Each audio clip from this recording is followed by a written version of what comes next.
Student एके info के YouTube channel में आप सभी का स्वागत है। जैसे पिछले वीडियो में आपने देखा कि जो आपका ये सैमसंग J2 का मॉडल है, इसके सिमेटिक्स डायग्राम को आपने रीड किया था और आज हम बताएंगे कि इसमें लगने वाली जो आईसी है, display IC, display graphic IC या आप इसे डीसी टू डीसी बोल सकते हो, ये वोल्टेज कैसे बनाती है। ये आपका लाइट का वोल्टेज और ग्राफिक के जो दो वोल्टेज है, एक आपका वोल्टेज है प्लस 4.6 वोल्ट और दूसरा वोल्ट माइनस 4.9 वोल्ट। ये वोल्टेज ये आईसी कैसे जनरेट करती है और कब जनरेट करती है।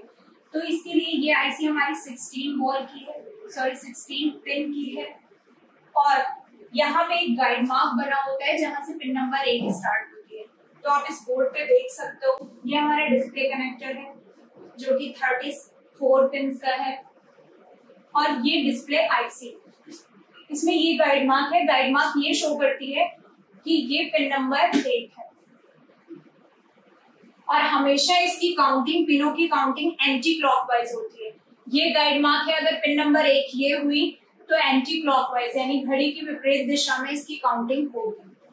और यहाँ पे 3 बूस्ट कॉइल लगी है, इनमें से 2 बूस्ट कॉइल डिस्प्ले ग्राफिक का प्लस और माइनस का वोल्टेज बनाती है और एक लाइट का वोल्टेज बनाती है। अब ये वोल्टेज बनाने के लिए इसमें इनपुट वोल्टेज बैटरी से पुराने फोनों में आते थे, लेकिन इस फोन में वोल्टेज आपका VPH-PWR यानी अगर बैटरी का वोल्टेज डीसी टू डीसी पे गया है उसके बाद 3.7 से 4.2 वोल्ट आपका गया है इसमें, इस बूस्ट कॉइल में। ये जो आप देख रहे हो ये है बूस्ट कॉइल, BL इसे बोल सकता है। तो यहां से आपका LX1 और LX3 के लिए गया है। जो LX1 के लिए गया है ये स्विचिंग, इसे आप बोल सकते हो SW, ये स्विचिंग है और ये आपका इनपुट वोल्टेज है। जब आप यहाँ चेक करोगे तो बूस्ट कॉइल के बोथ साइड 3.7 वोल्ट मिलेंगे और इस पिन में भी 3.7 से 4.2 वोल्ट मिलेगा और पिन नंबर 1 में भी 3.7 से 4.2 वोल्ट मिलेगा। जैसे ही हम फोन को ऑन करते हैं, फोन स्लीप मोड से बाहर आता है या फिर तो ये स्विचिंग स्टार्ट कर देता है। जो स्विचिंग वाली पिन होती है वो हमेशा ग्राउंड वाले से शॉर्ट होती है, यानी ऑन ऑफ इस तरह स्विचिंग होती है। पिन नंबर 1 का 2 के साथ स्विचिंग प्रोसेस स्टार्ट हो जाता है। ये आईसी को काम करने के लिए इनपुट वोल्टेज आता है। अब यहाँ पे LX1 आप देख रहे हो तो LX1 करके आउटपुट निकला होगा, देखिए V आउटपुट 1, यहां से आउटपुट निकला है 4.6 वोल्ट। तो ये आपका LCD का जो पॉजिटिव वोल्टेज बनने का प्रोसेस है वो यहाँ पे फिनिश होता है। अब हम बात करेंगे दूसरे निगेटिव वोल्टेज कैसे बनता है। तो इसके लिए हमें LX2 सर्च करना होगा।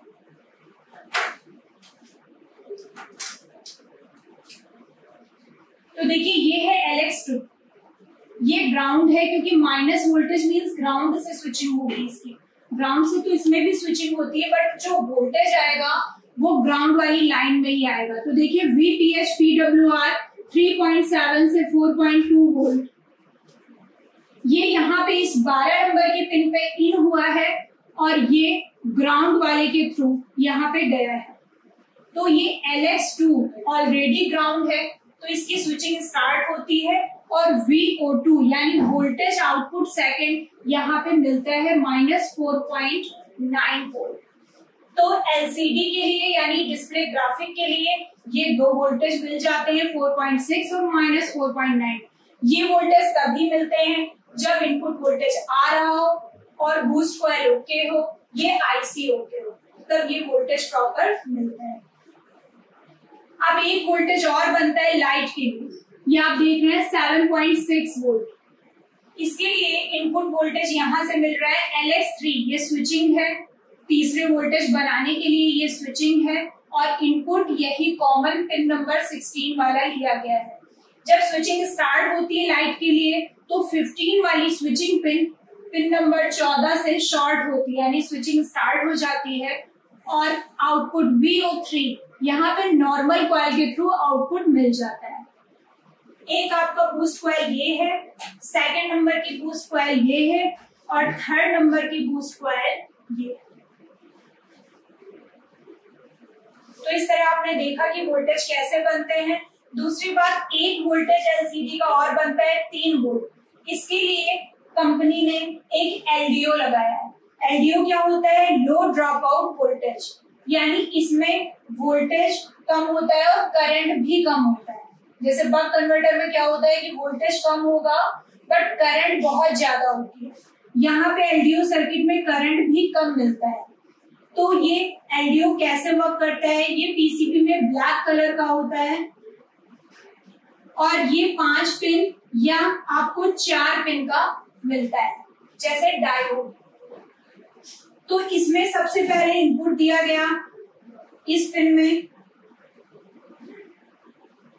3.7 से 4.2 वोल्ट और यहाँ पे आउटपुट मिला कितना वोल्ट? 3 वोल्ट, जो कि ये जो 34 पिन का डिस्प्ले कनेक्टर है इसमें पिन नंबर 14 में ये आउटपुट मिलती है। इसलिए VDD यानी वोल्टेज एलसीडी जब ये -4.9 और +4.6 वोल्टेज बनते हैं उससे पहले ये 3 वोल्ट का बनना जरूरी है, अदरवाइज ये वोल्टेज नहीं बनेंगे। तो अब ये इनपुट आ गया। ये एलडीओ कैसे काम करता है इसका थोड़ा सा डिटेल देखते हैं। इसको एक इनपुट चाहिए, एक इनेबल चाहिए, EN सिग्नल जिसे बोलते हैं, एक ग्राउंडिंग और एक आउटपुट। जब इसमें इनपुट आएगा तब आउटपुट मिलने से पहले इसको इनेबल चाहिए, यानी इनपुट तो मिल गया बट आउटपुट तभी मिलेगा जब EN सिग्नल आएगा। ये EN सिग्नल CPU से भी आ सकता है, PM से भी आ सकता है। तो ये EN सिग्नल आते ही आउटपुट मिल जाएगा।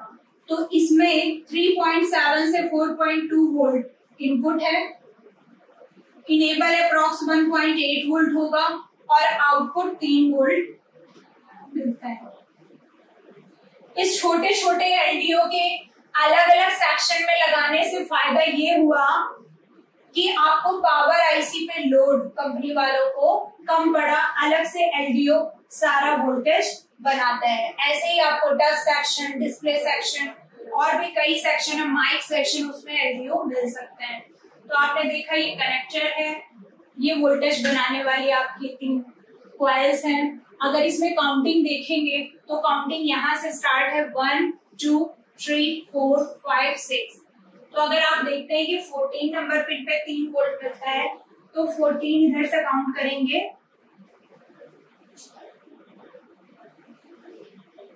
ये पिन है जिसमें आपको 3 वोल्ट मिलेगा। तो देखा फ्रेंड्स कि कैसे हम देखते हैं कि एलसीडी का वोल्टेज कहाँ बनता है, प्लस माइनस वोल्टेज, और लाइट की वोल्टेज कैसे बनते हैं, और एलडीओ का क्या फंक्शन है और वो वोल्टेज क्यों बनाती है और कब बनाती है। Thank you. इस वीडियो में इतना ही।